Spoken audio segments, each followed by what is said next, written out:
I guess my biggest regret in life is maybe not spending more time with my mom. Well, like my mom, she was always a little weird.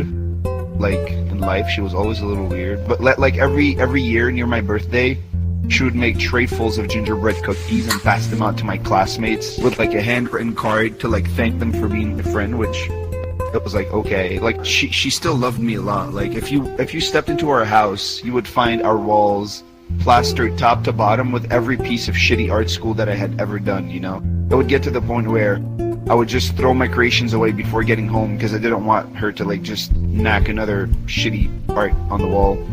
And the strangest thing about my mom though is that like she talked to our trees and like she even named them. There was Daphne the lemon tree, you know, Carl the pomegranate tree, Joseph the oak. The oak was bigger than a sapling, but it was still far from a mature tree. And sometimes I would even find her in the backyard having full-blown one-sided conversations with the trees. And one day I told her that, you know, that was talking to trees like that was a little bit weird. And she said that, you know, she said, hey, I mean, they need to feel loved, you know, and then she would just wait until I'd get back into the house before continuing the conversation where she left off. And sometimes she would even insist that we dress up in our nicest clothing and pose by the trees so she could take pictures of us with like her timer-operated camera.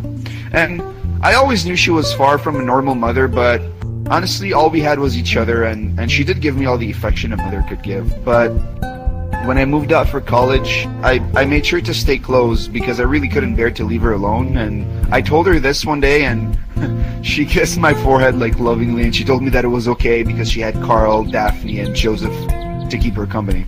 As I grew older, I saw less and less of her, you know, like work, friends, and like a love life took more of my time. And I only got to see her like maybe once every 2 weeks or so.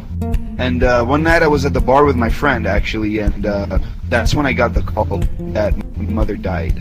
She had a stroke, and our neighbor spotted her through the fence, sprawled on the ground by the trees. And like a few days later, the funerals happened, and only a few family members and friends showed up. But that was fine. It was always mostly just me and her, like I said. And she was cremated shortly after the ceremony, and I took her urn home with me. And in her will, she only had one request of me, and that was that I continue to take care of and talk to the trees. And I mean, I took care of them for sure, but I really couldn't bring myself to talk to plant life, you know?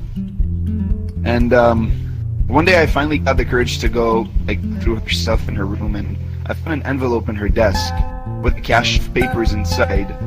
And I looked through them, and I was pretty shook at what I found. There were 3 stillborn death certificates for a baby Joseph, baby Carl, and baby Daphne. And like I had never known that I had siblings, and I'd never seen any urns before, but that day I understood where she had buried their remains, and I understood why she spoke to the trees.